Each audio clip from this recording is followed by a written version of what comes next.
Hello guys, সবাই কেমন আছেন? তো আজকে আমরা রিয়াকশন করব বাংলা নায়করা আসলে কিভাবে ছবির ভিতর ইংরেজি বলে এবং ইংরেজি ডায়লগ গুলো কিভাবে বলে। হয়তোবা বুঝতে পারতেছেন আজকের ভিডিওটা খুবই ইন্টারেস্টিং হতে যাচ্ছে। তো চলেন রিয়াকশন করব, দেখি আসলে কোন নায়কেরটা সবচাইতে বেশি ভালো লাগছে এবং আপনাদের কাছে কারটা কেমন লাগছে অবশ্যই কমেন্টে জানাবেন। Let's go. ভাই লোক বাংলা নায়কদের মুখে ইংরেজি dialogue. You uneducated? Excuse me, I'm not uneducated. Don't driving fast, don't be on the road. I have absolute right to shout against your illegal activity. সিনেমায় যখন নায়করা চাকরি না পেয়ে হতাশ হয়ে যায় অথবা কখনো তাকে নায়িকা বা অন্য কেউ মূর্খ মনে করে অপমান করে, তখন আমরা নায়কদের মুখে ইংরেজি ডায়লগ দিতে শুনি। আর আমরা এটাও জানতে পারি যে সে আসলে মূর্খ নয়, he is a educated person, I mean শিক্ষিত মানুষ। সেই দৃশ্যগুলো দেখতে কিন্তু অসাধারণ লাগে। তো আজকে আমরা কথা বলবো এমন 6জন হিরোকে নিয়ে যারা বাংলা সিনেমায় কিছু দৃশ্যের মধ্যে রাগান্বিত অথবা অপমানিত হয়ে দুর্দান্ত ইংরেজি ডায়লগ ডেলিভারি দিয়েছিলেন। ভিডিও শেষে কার ডায়লগ আপনার কাছে সবচেয়ে বেশি শুদ্ধ, আই মিন স্মুথ লেগেছে অবশ্যই আমার কমেন্টে জানাবেন। তো কি অবস্থা, আমি সজীব আর আপনারা দেখছেন সজীবের ডাইরেক্ট পয়েন্ট। আর আজকের পয়েন্ট হলো Bangladeshi heroes English dialogue delivery. Number 6, Shakib Khan, cinema মিয়াবাড়ির চাকর। ইয়েস, এটা সত্যি যে আমাদের মেগাস্টার ইংরেজিতে খুবই দুর্বল, যার কারণে তাকে অনেক সময় বিভিন্ন জায়গায় বিপদেও পড়তে হয়। তবে বেশ কিছু সিনেমায় আমরা তাকে ইংরেজিতে ডায়লগ ডেলিভারি দিতে দেখেছিলাম, যেমন লাভ ম্যারেজ, তুমি আমার মনের মানুষ এন্ড মিয়াবাড়ির চাকর। তবে মিয়াবাড়ির চাকর সিনেমার মধ্যে যখন মিয়াবাড়ির একমাত্র শিক্ষিত মেয়েকে বিয়ে করে তার বাসায় নিয়ে আসে এবং তাকে নিয়ে এসে বাড়ির সাংসারিক কাজকর্ম এবং খেতে খামারের কাজকর্ম করায়, তখন আমরা একটা দৃশ্যে দেখতে পাই যে নায়িকার শহরের বান্ধবীরা তাকে তার হাজবেন্ড কাজ করাচ্ছে বিদায় তার হাজবেন্ডকে অপমান করে, আর আমাদের সিনেমার নায়কও তাদের ইংরেজিতে অপমানের জবাব দেয়। You should be thankful to God because we are working in this burning sun for your bread and cloth on your body. Now get lost. Number 5, Manna, cinema মাথা নষ্ট। মহানায়ক মান্নাকে আমরা খুবই কম সিনেমাতেই ইংরেজিতে ডায়লগ ডেলিভারি দিতে দেখেছি। তবে মাথা নষ্ট সিনেমায় যখন সে চাকরির ইন্টারভিউ দিতে যায় তখন তাকে চাকরি করতে হলে চুল কেটে ফেলতে হবে বলে এরকম একটা শর্ত দেয় সেই প্রতিষ্ঠানের লোকজনেরা। কিন্তু আমাদের সিনেমার নায়ক সেই শর্তে রাজি থাকে না। তার কারণ হলো চুল তার খুবই প্রিয় একটা জিনিস, যার কারণে সে ইন্টারভিউ বোর্ড থেকে বেরিয়ে যেতে চায়। ঠিক তখন তাকে ইংরেজিতে কিছু একটা বলে অপমান করা হয়, আর আমাদের সিনেমার নায়কও সেই অপমানের জবাবটা ইংরেজিতে খুবই সুন্দর মতোই ফিরিয়ে দেয়। I mean, you are not eligible to take my interview, so I don't require your job. Clear? Number 4, Kazi Maruf. তো গাইস, কার কাছে চুল সবচাইতে বেশি প্রিয় বলবেন, অবশ্যই কমেন্টে জানাবেন এটা, যে কার কাছে সবচাইতে ভালো লাগে নিজের চুলটাকে একটু বড় সড়ো করে রাখতে। Let's go.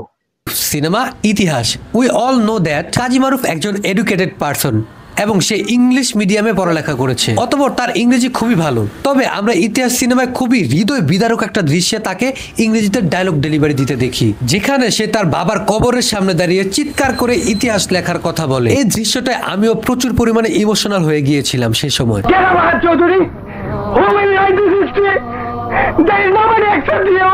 Only you know this history. Number 3, Ilias Kanchan, cinema আদরের সন্তান।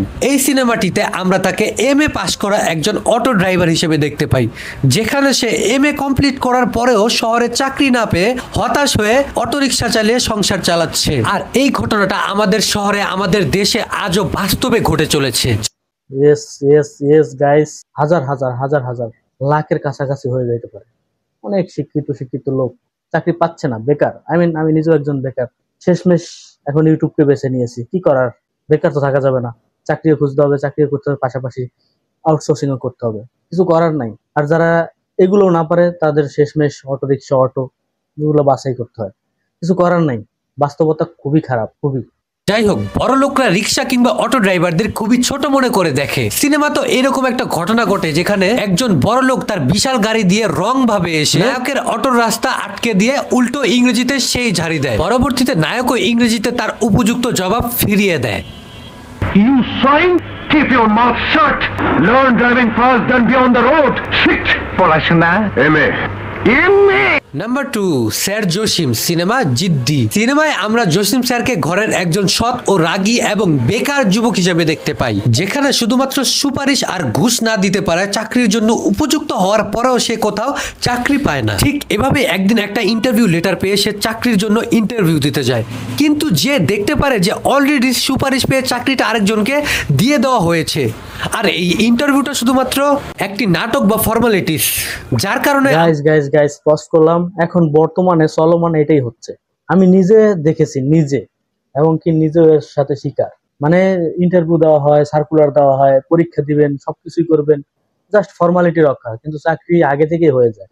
হয়তোবা এই মুভিগুলো অনেক আগের, কিন্তু এখন বাস্তবতার সাথে খুবই মিল। হয়তোবা বাস্তবে কোনো সময় ঘটবে, ভবিষ্যৎকে চিন্তা ভাবনা করে এই ধরনের মুভি তৈরি করছিল। এখন বাস্তবতা একদম হুবহু মিল খাচ্ছে এর সাথে। আমাদের নায়ক রাগান্বিত হয়ে সেই অফিসারের ইংরেজিতে গুষ্টি উদ্ধার করে। Don't shout! I have absolute right to shout against your illegal activities. I am not bastard. You are bastard. Number 1, Salman Shah, cinema মায়ের অধিকার। আমি সালমান শাহর ইন্টারভিউতে তার ইংরেজিতে কথা শুনেছি। তার ইংরেজি খুবই শার্প এন্ড স্মুথ। তিনি দুর্দান্ত ইংরেজি বলতেন। তবে মায়ের দোয়া সিনেমায় যখন আরেকজন লিজেন্ডারি অ্যাক্টর আলমগীর সাহেব তার দলবল নিয়ে নায়কের বস্তিতে যায় বস্তি দখল করার জন্য, নায়ক তখন বাধা দেয়, আর তখনই নায়ককে আনএডুকেটেড বলে, মূর্খ বলে সম্বোধন করে আলমগীর সাহেব। আর তখনই সঙ্গে সঙ্গে আমাদের নায়ক ইংরেজিতে সুস্পষ্টভাবে তার জ্বালাময়ী জবাব ফিরিয়ে দেয়। আর এই দৃশ্যটার মধ্যে কেউ জানতো না যে একে অপরের বাপ ছেলে, যার কারণে এই দৃশ্যটা দর্শকদের কাছে জাস্ট জমে ক্ষীর হয়ে গিয়েছিল। You uneducated? Excuse me! I'm not illiterate. I'm well taught, mister. Hitting with a blow on his face, that's the lesson I've learned.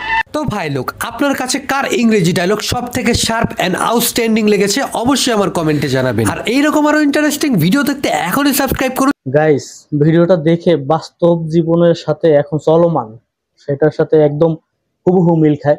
যাই হোক, ভিডিওটা আমি রিয়াকশন করেছি সজীবের ডাইরেক্ট পয়েন্ট থেকে, ভিডিওটা সেখান থেকে দেখে নিতে পারবেন। আমি অবশ্যই লিঙ্কটা দিয়ে দেবো আমার ভিডিও ডেসক্রিপশন বক্সে, সেখান থেকে আপনারা দেখে নেবেন। তো ভিডিওটা দেখে আসলে নিজের বাস্তবতার সাথে, হয়তো বা আপনাদের অনেকের বাস্তবতার সাথে মিলে যাবে। এখন বর্তমানে এগুলোই হচ্ছে, জাস্ট ইংরেজি, এটা হয়তো বা মুভি, ঠিক আছে, তারপরও বাস্তবে এখন এটাই হচ্ছে। তো কার কাছে কার ডায়লগ কেমন লাগছে অবশ্যই কমেন্টে জানাবেন। তবে বিশেষ করে আপনাদের বাস্তবিক জীবনের কমেন্টগুলো অবশ্যই জানাবেন। কারোর সাথে যদি এরকম ঘটনা ঘটে থাকে অবশ্যই কমেন্টে জানাবেন, যেমন আমার সাথে হয়েছে আমি যেটা বললাম, বা আমার পরিচিত অনেকের সাথে এরকম হচ্ছে। কি সম্পর্কে ভিডিও চান সেটাও জানাবেন। ভালো থাকেন সবাই।